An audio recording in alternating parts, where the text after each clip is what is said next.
امام الانبیاء تاجدار مدینہ صلی اللہ تعالی علیہ وآلہ وسلم، آپ نے اپنا عمرہ مکمل کیا، صحابہ نے بھی آپ کے ساتھ عمرے کو مکمل کیا،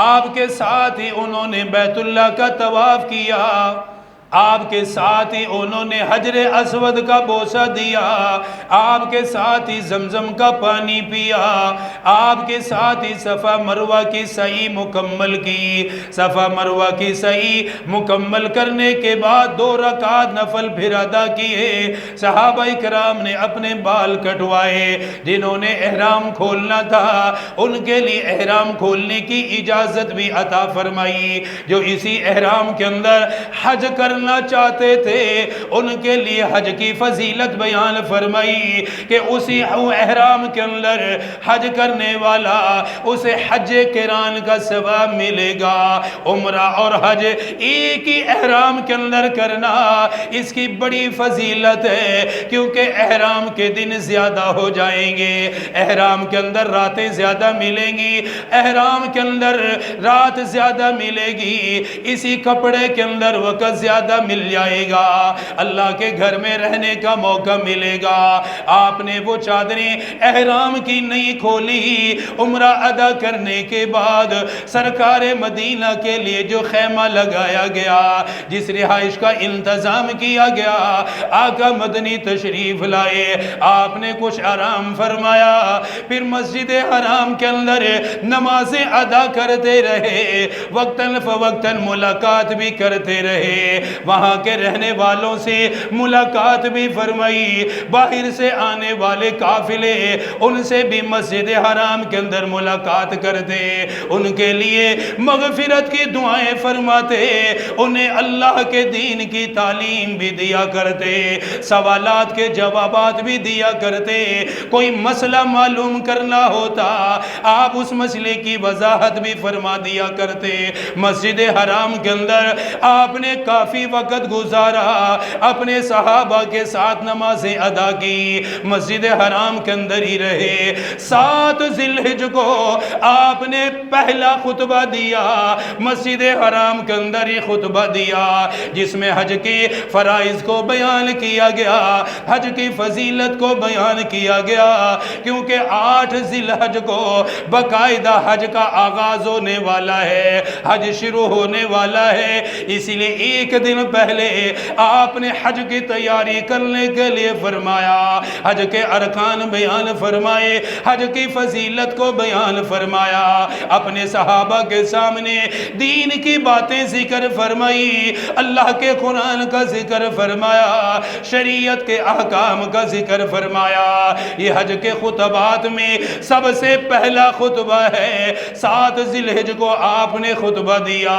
اس کے بعد 8 ذی الحجہ کو فجر کی نماز ادا کی، فجر کی نماز ادا کرنے کے بعد اب عام اعلان کر دیا گیا، اور لوگوں حج کے ایام شروع ہو چکے ہیں، حج شروع ہو چکا ہے، جنہوں نے احرام باندھا ہوا ہے صرف ان کے لیے تلبیہ اور نیت ہی کافی ہے، 2 رکعت نفل ادا کرنا ہی کافی ہے۔ فرمایا جنہوں نے احرام نہیں باندھا اپنے احرام کی وہ تیاری کر لے، غسل کرنے کے بعد خوشبو لگائیں، خوشبو کے بعد احرام باندھ لے، کیونکہ احرام کے بعد کوئی بندہ غسل نہیں کر سکے گا، کوئی بندہ خوشبو نہیں لگا سکے گا، کوئی ناخن نہیں کاٹ سکے گا، احرام کی پابندیاں شروع ہو جائیں گی۔ احرام باندھنے سے پہلے آپ نے فرمایا تیاری کر لو، احرام کی تیاری کی جائے۔ سرکار مدینہ کا حکم ہو گیا، غروب زوال سے پہلے، ظہر کی نماز سے پہلے میرے آقا کی سواری کو لایا گیا، آپ نے فرمایا آج ظہر کی نماز مینا کے اندر ادا کریں گے۔ حاجی کے لیے سب سے پہلا کام یہ ہے احرام باندھنے کے بعد 8 ذی الحجہ کو مینا کے لیے روانہ ہو جائے۔ میرے آقا کی سواری لائی گئی، میرے پیارے پاک پیغمبر کی سواری آئی، حضرات صحابہ کرام بھی سوار ہو گئے، تقریباً 4-5 کلومیٹر کا سفر ہے، مکہ سے مینا کا سفر کرنا ہے، کوئی پیدل کرنا چاہے پیدل کر سکتا ہے، سواری پہ جانا چاہے سواری پہ جانے کی بھی اجازت ہے۔ میرے آقا کی سواری کو لایا گیا، آپ نے احرام پہلے سے باندھا ہوا ہے، اپنی سواری پہ سوار ہو گئے، بلند آواز سے حج کا تلبیہ پڑھا، فرمائے صحابہ حج کی نیت کے ساتھ ساتھ تلبیہ بھی پڑھ لو۔ میرے آقا نے حج کا تلبیہ پڑھا، زبان نبوت سے فرمایا، زبان اقدس سے فرمانے لگے، لبیک اللہم لبیک لا شریک لک لبیک ان الحمد والنعمت لک والملک لا شریک لک لبیک۔ آپ نے حج کا تلبیہ پڑھا، ادھر سے حج کے لیے آپ کی سواری کو چلایا گیا، اتنا بڑا مجمع 1.25 لاکھ سے بھی تعداد بڑھ چکی ہے، اتنی بڑی جماعت مینا کے لیے روانہ ہو چکی ہے۔ میرے آقا اپنی زندگی کا آخری حج ادا کر رہے ہیں، حج کے ارکان بھی سکھا رہے ہیں۔ آپ مکہ سے چلے مینا پہنچے، مینا اپنی سواری سے اترنے کے بعد فرمایا یہاں پر سب سے اہم کام 5 نمازیں ادا کرنا ہے۔ ظہر کی نماز مینا میں ادا کی جائے گی، عصر کی نماز مینا میں ادا کی جائے گی، مغرب کی نماز مینا میں ادا کی جائے گی، عشاء کی نماز بھی مینا میں ادا کریں گے۔ فرمایا فجر کی نماز بھی مینا کے اندر ہی ادا کی جائے گی، کوئی زیادہ خیمے نہیں لگائے گئے، کوئی بڑا انتظام نہیں کیا گیا، کیونکہ اگلے دن فجر کے بعد عرفات کے لیے روانہ ہو جانا ہے، اس لیے کوئی خاص خیموں کا انتظام بھی نہیں کیا گیا۔ میرے آقا مینا میں تشریف لائے، وہاں پر نمازیں بھی ادا کی، ذکر و اذکار میں وقت بھی گزارا۔ صحابہ فرماتے ہیں اس سفر میں ہم نے دیکھا آقا کا زیادہ وقت امت کے لیے دعا میں گزرا۔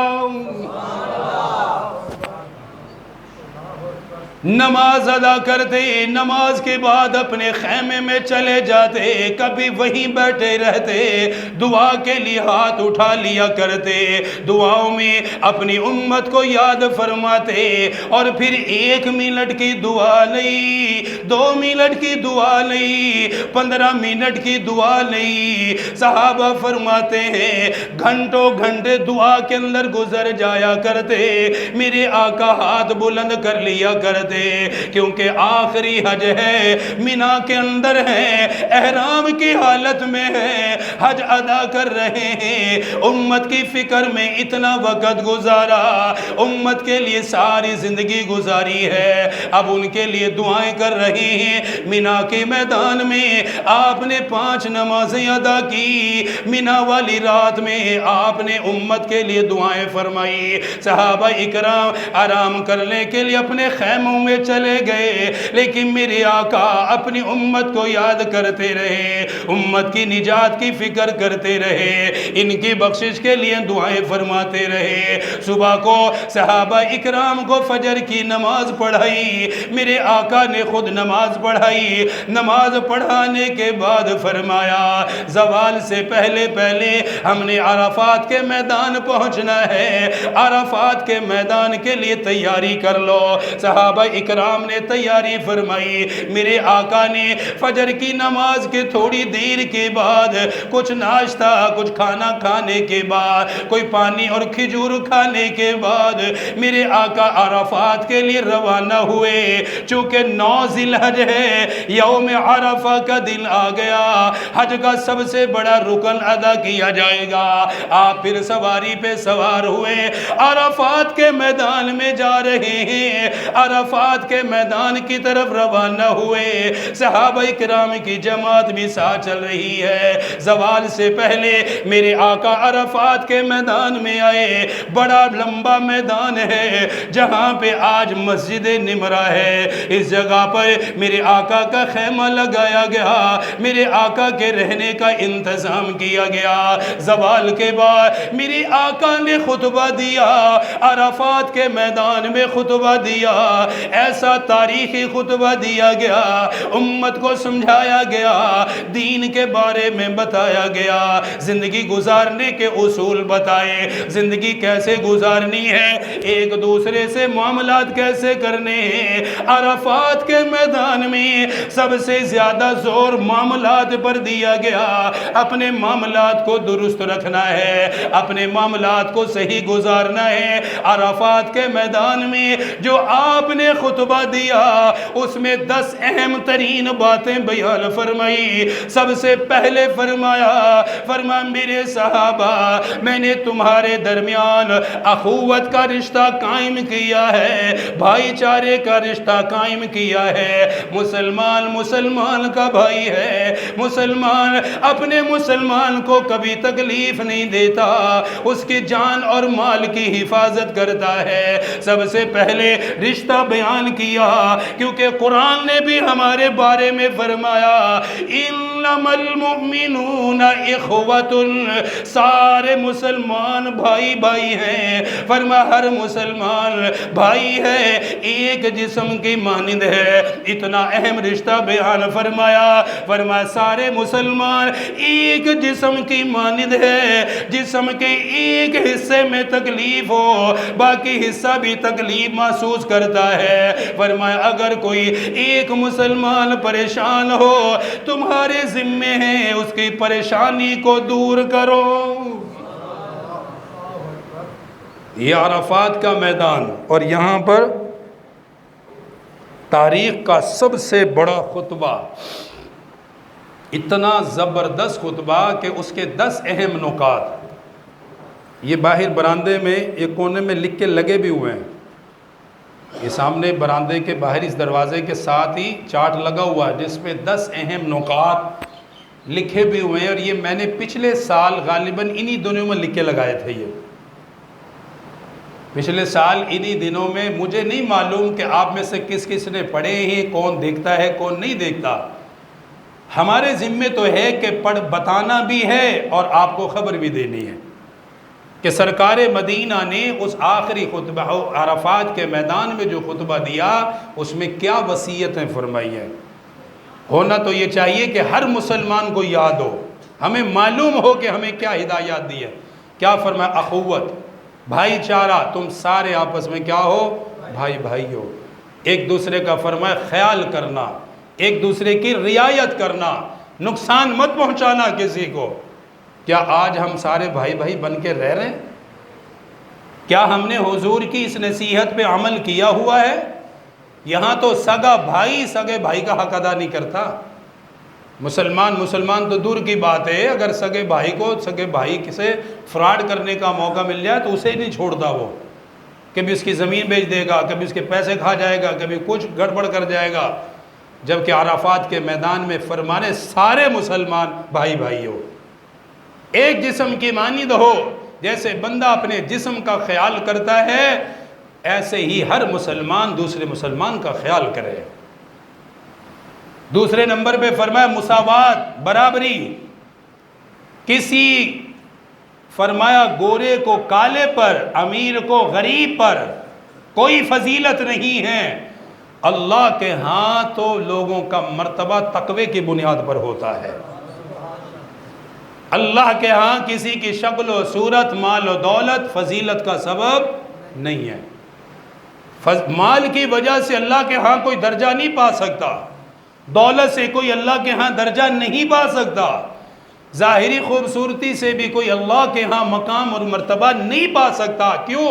ان اللہ لا ينظر الى صورکم ولا الى اموالکم ولکن ينظر الى قلوبکم۔ میرے آقا نے فرمایا اللہ نہ تمہارے چہرے دیکھتا ہے نہ تمہارے مال دیکھتا ہے، اللہ تو تمہارے دل دیکھتا ہے۔ وہ یہاں سے فیصلہ کرتا ہے کہ اس کے دل کے اندر کیا ہے۔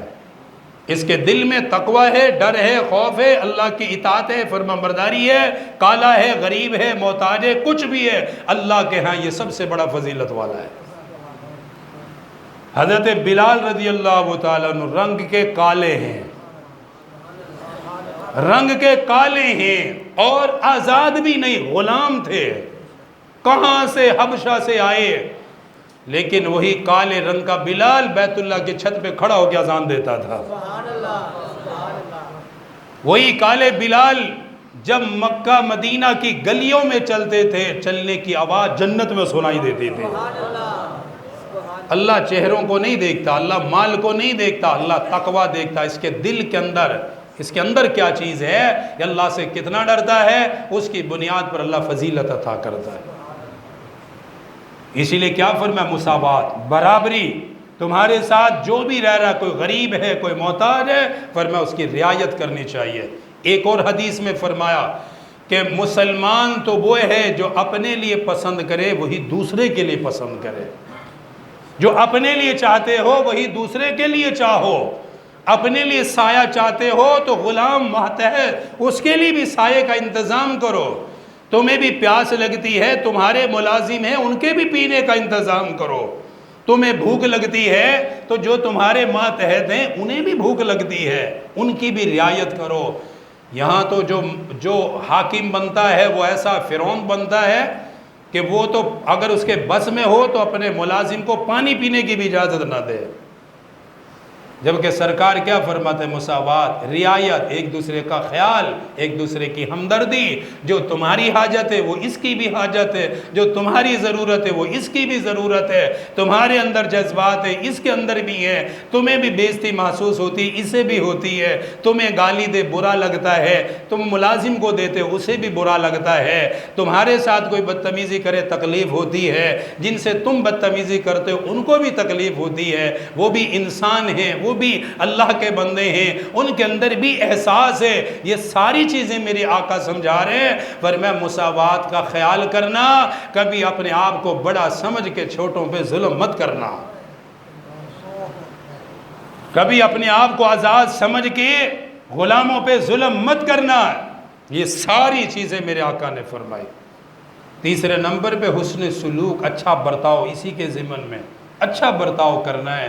مومن آدمی وہ ہوتا ہے جو دوسرے کا خیال کرتا ہے، دوسری کی رعایت کرتا ہے، حسن سلوک، اچھا معاملہ، اچھا اخلاق، اچھی زبان، فرمایا وہ مسلمان ہے۔ یہ خطبہ دے رہے ہیں، سمجھا رہے ہیں، میرے آقا تعلیم دے رہے ہیں۔ پھر چوتھے نمبر پہ فرمایا جان مال عزت آبرو کا تحفظ، جان مال عزت آبرو کا تحفظ، کسی کے جان کا نقصان مت کرو، مال کا نہ کرو، عزت آبرو کا نقصان نہ کرو۔ یہاں تو کوئی بیٹی اگر اپنی ضرورت سے گھر سے باہر نکلتی کتنی گندی نظریں اس پہ ڈالی جاتی ہے، کتنے لوگ ہیں جو اس پہ بری نظریں ڈالتے ہیں۔ فرمایا جان مال عزت آبرو کی تحفظ کرنا ہے۔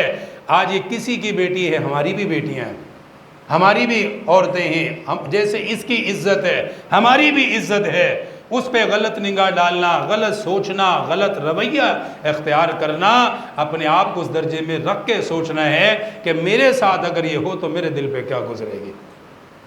ان ساری چیزوں کا تحفظ میرے آقا نے اس خطبے میں بیان فرمایا۔ میرے آقا نے اخوت بیان فرمائی، مساوات کو بیان فرمایا، حسن سلوک کو بیان کیا، مال جان عزت آبرو کے تحفظ کو بیان کیا۔ پانچویں نمبر پہ ارشاد فرمایا سود کو حرام کر دیا گیا ہے، آج کے بعد کوئی سود کا کاروبار نہ کرے، سودی معاملات نہ کرے، سودی لین دین نہ کرے۔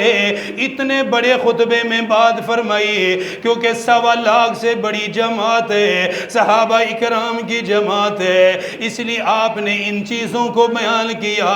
یاد کرنے کے بعد دوسروں کو بتائے، سیکھنے کے بعد دوسروں تک پیغام لے کر جائے۔ فرمایا سود کی حرمت ہے، سود کھانے والا اللہ اور اس کے رسول سے اعلان جنگ کرتا ہے، سود کھانے والے سے اللہ کا اعلان جنگ ہے، اللہ کے رسول کا اعلان جنگ ہے۔ سود کی حرمت کو بیان فرمایا اور ساتھ یہ ارشاد فرمایا آج تک جتنے معاملات ہو گئے اللہ نے وہ تمہیں معاف فرما دیے ہیں، آج کے بعد یہ معاملہ نہ کرنا، سودی کاروبار نہ کرنا، سودی لین دین نہ کرنا، سود کا کھانا نہ کھانا، سود کے ذریعے سے مال نہ کمانا۔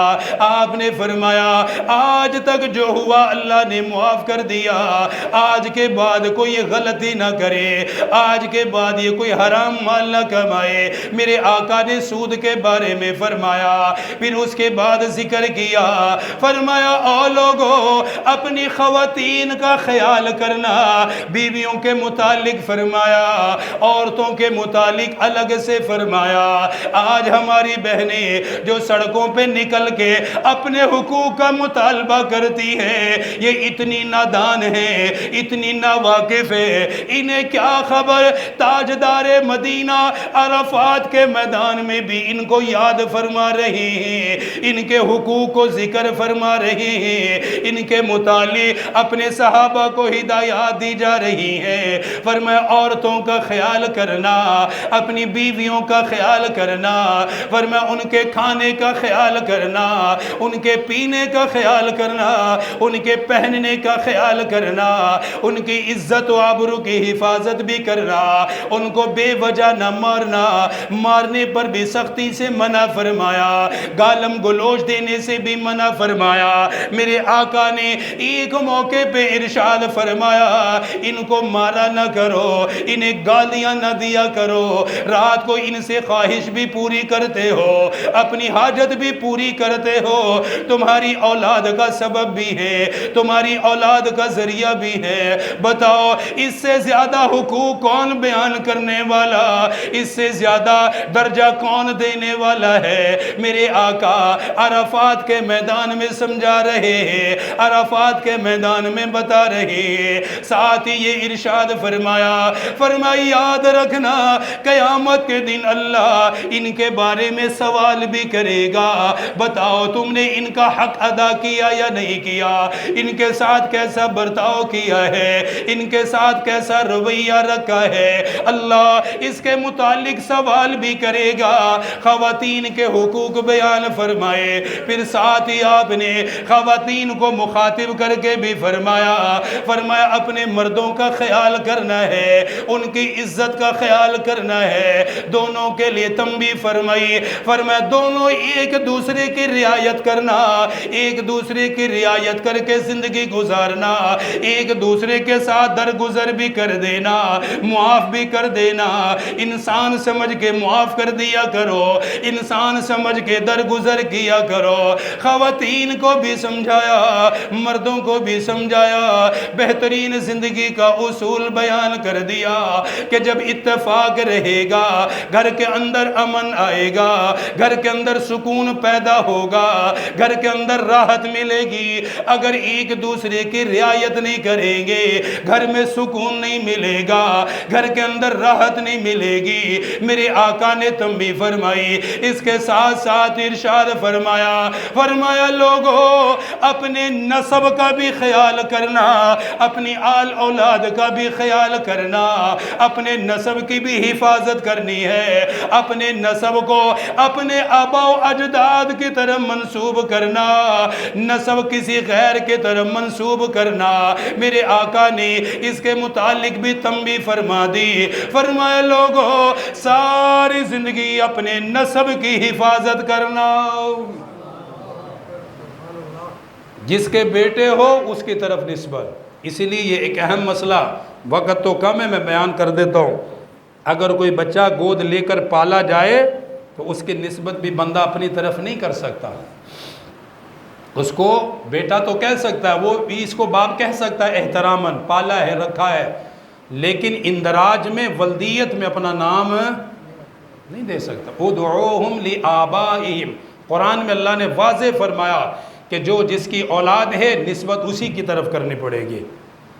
حضرت زید رضی اللہ تعالیٰ عنہ، حضور نے تو ان کو اپنا منہ بولا بیٹا بنایا تھا، اپنے پاس رکھا، اللہ تعالیٰ نے تنبیہ فرمائی، فرمائی آپ کا بیٹا نہیں ہے، آپ مردوں میں سے کسی کے والد نہیں ہیں، آپ اللہ کے آخری نبی خاتم النبیین ہیں۔